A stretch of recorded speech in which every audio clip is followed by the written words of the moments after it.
Itu kalau konsep di kitab suci. Urusan agama itu sebenarnya adalah urusan dapur ya. Kita masak, kita membuat racikan bumbu-bumbu, ya kan. Apapun jenis masakannya, ya kan, sudah diolah seberapa lama. Tapi substansinya sebenarnya bukan masaknya itu. Yang paling penting, yang paling urgent adalah bagaimana kemudian masakan itu segera dituangkan di atas piring dan dihidangkan kepada banyak orang. Iya. Ya enggak? Benar. Jadi esensi atau substansi daripada beragama dan berspiritual itu sebenarnya adalah harus diaktualisasikan dalam wujud nyata kasih sayang kepada sesama orang.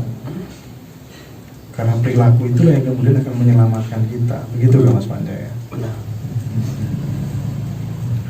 Kalau sudah begitu kan, ya sudah, kita tidak ada perdebatan apapun karena berlomba-lomba untuk menyenangkan banyak orang. Iya, karena gini Mas, kalau kita percaya Tuhan itu maha bisa, kenapa beliau tidak menciptakan satu agama? Lah. Jadi kan ada beberapa agama, ini kan tepuk tangan beliau juga. Iya. Seperti itu. Nah, itu yang menarik sebenarnya ya. Terus gini Mas, kalau di Jawa itu ketika kita meditasi Mas, Iya. ketika kita bermeditasi atau olah rasa ya, semadi ya, itu terkadang mendapatkan wisik, ya, mendapatkan dawuh atau mendapatkan petunjuk. Nah, kalau teman-teman di Bali ya, teman-teman Hindu di Bali, ketika mendapatkan suara tanpa rupa atau apa namanya ya, untuk memastikan bahwa itu yang benar-benar sejati sama bisikan, nah itu bagaimana Mas? Jadi Mas, ada memang itu kan sering sekarang lagi tren lah, orang dengarkan bisikan-bisikan dan bahkan cenderung bisikannya itu membuat kehancuran lah. Betul. Seperti itu Mas, buat kehancuran. Contoh nih, dapat bisikan, ada orang sakit dapat bisikan yang nyakitin keluarganya, bisikan ribut. Kalau cara memfilter yang pertama Mas, di konsep Hindu itu ada yang namanya 5 filterisasi Mas, atau 5 hukum kebenaran agama Hindu. Di dalam konsep kitab Menau Dalam Sastra Mas, ada Sruti, Smriti, Sila, Acara, dan Atmanastuti Mas. Jadi dari Sruti itu kan asal katanya Srut atau wahyu lah. Jadi apa yang kita dengarkan nanti ada yang namanya Smriti Mas, Smriti yang sudah ditulis, ditafsirkan. Apa yang kita dengarkan coba kita lihat di dalam buku-buku lah, literasi kitab suci, ada nggak seperti yang dapat kita puisi atau dawuh itu. Setelah kita mungkin tidak temu, ada namanya sila Mas. Sila itu artinya ujangan jadi dari orang suci lah, yang kita tahu sebagai sesepuh lah. Kita sering kita dapat ini, benar nggak? Seperti Mas. Kemudian habis itu acara-acara itu kebiasaan lah. Siapa tahu, karena kan dulu ada booming, bagaimana pelinggih di sebelahnya ada ya sesuatu yang salah lah, seperti itu Mas. Booming seperti itu. Setelah mungkin tidak ada di secara umum, kembali lahir Atmanasuti Mas, atau rasa batin. Jadi itulah untuk kita memfilter. Jadi apapun petunjuk dari beliau, kalau seandainya hal itu istilahnya ya bisa dikatakan negatif, itu berarti bukan beliau. Apalagi untuk mengadu domba lah, mengangkat ego kita, kamu orang hebat, itu wahyu, kamu orang hebat, kamu harus berjalan, enggak lah. Kalau wahyu biasanya dari beliau tuh beliau pasti akan mengajarkan kita untuk selalu belajar. Kamu belum ada apa, kamu kesana, kamu kesana. Jadi dilihat dulu pesannya kira-kira apa. Iya benar, filter itulah paling gampang filternya. Iya itu paling mudah memang. Kalau udah ada mungkin dikasih, ya bisa jimat lah, mungkin tidak mungkin lah seperti itu. Konsepnya karena banyak sebenarnya konsepnya seperti ini. Kita ambil di konsep Mahabharata maksudnya, bagaimana di saat Arjuna bertapa. Kalau di versi yang namanya Nusantara kan di Gunung Indrakila, kalau versi Nusantara. Jadi saat beliau bertapa kan tidak mungkin langsung Dewa Siwa yang turun memberikan panah pasupati. Pasti para buta, para raksasa lah. Itu konsep sama di saat kita meditasi. Karena meditasi kita pasti akan ibarat tubuh kita itu memposisikan tubuh kita menjadi magnet. Jadi akan ada energi-energi yang tertarik saat kita meditasi. Contoh magnet, kemudian energi yang tidak baik itu adalah pasir, dan juga energi baik itu adalah besi. Pasti pasir kan duluan, karena dia ringan. Dia akan duluan menempel. Di saat kita sudah ditempel oleh pasir, maka kekuatan magnet kita akan hilang. Kita tidak akan bisa nyambung ke beliau. Jadi logikanya seperti ini. Saat kita meditasi, yang pertama datang memberikan kita wahyu anugerah pasti dari bangsa bawah. Itulah bangsa bawah. Jadi saat kita sudah diberikan, kita merasa kita sudah sampai, di saat itu kita stuck akan. Kita merasa kita sudah sampai. Kalau saya sih seperti ini kuncinya, Mas. Kalau meditasi mungkin ketemu lah di luar daripada, kalau di Bali kan orang yang belajar spiritual dan namanya pengempat bukti, Mas. Pengarap bukti. Jadi biasanya makhluk halal itu dia berubah wujud. Contoh ini menjadi para maharsi penyebar agama Hindu dulu lah. Ada kita dibolehkan untuk mengeluarkan mantra penembak, Mas. Ditembak biasanya dia pasti akan berubah wujud menjadi aslinya. Untuk orang-orang yang memang mempelajari hal itu. Tapi kalau orang awam seperti saya biasanya seperti ini. Kalau ada, saya contohkan nih karena saya awam lah. Ada yang mewujudkan diri, paling saya gini, ya Tuhan kalau memang ini wujud yang kamu kirimkan wujud baik, lanjutkan. Tapi kalau ini wujud yang menipu saya atau membuat saya tidak bisa sampai doa kita sama beliau, tolong hilangkan. Nanti dia akan sendirinya, dia akan menghilang. Kalau memang itu real, dia akan diam. Kalau ini Mas, ketika mungkin barangkali perjalanan saat masuk ke dalam diri begitu, ketika meditasi begitu, apa sih hal-hal mistis di luar logika yang biasanya sering kita temui? Salah satu contohnya misalnya tiba-tiba tanpa kita sadari ada yang ngirim pusaka, ada yang ngirim batu, ada yang ngirim apa begitu, atau kemudian ada hal-hal lain yang kita rasakan begitu barangkali, mungkin teman-teman sebagai referensi. Jadi gini Mas, kita meditasikan cobaan tuh banyak sekali Mas ya. Mungkin ada getaran merasa, kalau di Bali itu ada memang di saat mungkin Masnya pernah merasakan saat duduk tiba-tiba kita merasa tubuh kita besar. Betul. Itu kalau di Bali ada saudara kita yang aktif duluan.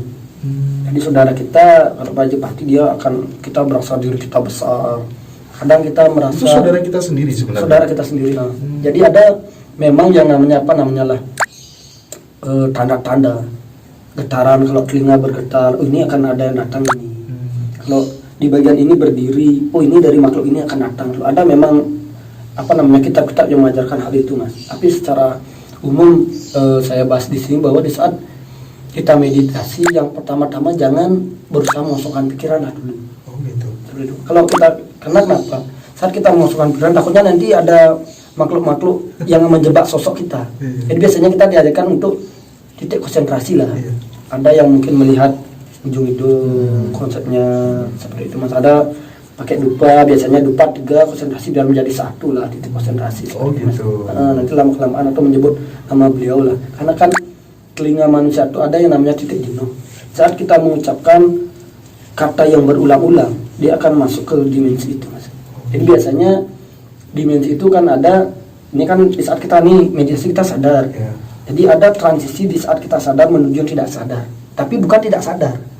Kalau tidak sadar kan kebanyakan tran nanti. Jadi ada transisi di sana lah biasanya tempat ininya Mas. Wahyu-wahyunya itu seperti itu. Hanya kalau orang spiritual Bali kebanyakan sih meditasinya malam. Malam ya? Iya. Satu, kenapa malam? Karena kan konsepnya kita mencari dewa. Dewa itu deep sinar. Jadi sinar itu kan di kegelapan lah kita akan menemukan sinar. Jadi konsepnya itulah sinar yang real seperti itu Mas.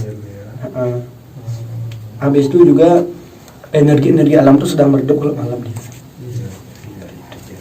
Tapi kalau kemudian bisa diambil sebuah konklusi gitu ya, bisa diambil sebuah kesimpulan begitu, sebenarnya puncaknya orang bermeditasi itu sebenarnya apa, Mas Panca? Jadi tergantung Mas ya, tergantung dia mencari apa. Kalau di Bali ada yang namanya kedikjayaan, kewisesan lah, kewisesan, kerjaan dan kesidian. Kalau orang berbicara masalah apa itu kedikjayaan kan kebanyakan kalau mungkin ada seperti demonstrasi lah. Ada yang suka istilahnya mengambil api lah situ. Ada memang dia meditasi tujuannya untuk itu. Kanuragan. Kalau kewisesan lebih banyak dia berbicara masalah mantra, dia supaya bisa menjadi pawang hujan lah, mengobati lah. Kalau kita nanti masuk ke sidian, ini yang paling tinggi Mas. Jadi sidi itu kalau di Bali sebut dengan wak bajir sidi mani ngucap Mas, atau ludah api kalau di Jawa ya. Jadi itulah yang terpenting Mas. Jadi sidi sadu seperti itu Mas. Jadi intinya hakikat kita meditasi adalah untuk menemukan diri kita sendiri. Itu yang paling puncak. Menemukan diri kita sendiri. Iya. Bahwa ada yang lain-lain itu hanya sekedar bonus. Karena gimana mas, tujuan kita tuh adalah untuk mencari diri kita sendiri. Itu sebenarnya kenapa kita berdoa ke sini, untuk mencari napak tilas leluhur, untuk menemukan jati diri kita sendiri. Itu yang paling sulit mencari mas. Karena kebanyakan orang itu, contoh nih, saya bermeditasi untuk supaya hebat lah, itu konsumsi ego kita. Tanpa kita sadari kita butuh pengakuan dari hal itu. Betul. Yang paling mengganggu para pelaku spiritual itu Mas Panjang, kalau saya amati ini, sulitnya mengikis rasa aku. Benar. Sulitnya mengikis rasa aku. Sedikit-sedikit sudah merasa dibimbing oleh leluhur ini, leluhur itu, padahal tidak tahu asal usulnya. Mengaku Satrio ini, mengaku Ratu Adil, mengaku ini. Waduh, Kenapa kok begitu sulit melawan itu semua? Harusnya bagaimana kita menyikapinya? Nah gini, sebenarnya kalau di konsep kita Indo kan, musuh terbesar manusia adalah ada di dalam diri manusia. Itu kalau biasanya mungkin saya pakai diri saya sendiri mas ya, dengan istilahnya bagaimana ilmu-ilmu orang awam lah seperti saya. Saya biasanya sebenarnya kalau meditasi, saya mohon kepada sedulur lah atau kande, kalau saudara saya, kamu yang menguasai yang namanya pikiran, tolong arahkan pikiran saya supaya tidak salah jalan. Kemudian saya selalu berdoa, ayo lu, apapun tugas yang sudah diberikan kepada sang penguasa atau Tuhan, tolong sekarang kita bangkit, kita berjalan. Tuntun saya kemana harus saya melangkah. Karena kenapa? Kesalahan dan kekurangan, kebaikan dan kejelekan kita hanya diri kita yang tahu. Itu maksudnya mas. Karena semua orang itu kan memiliki yang namanya kelebihan tersendiri.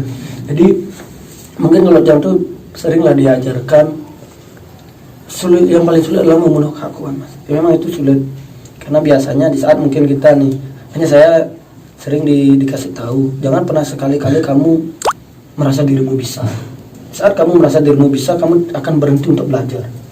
Karena semakin kamu belajar, kamu akan merasa semakin bodoh,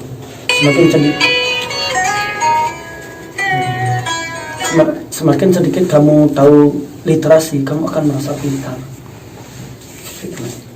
Itu yang paling sulit, membunuh sifat keakuan, sifat keegoan manusia. Biasanya kalau orang-orang memang dia belajar spiritual memang untuk supaya menjadi dukun lah. Itu yang biasanya.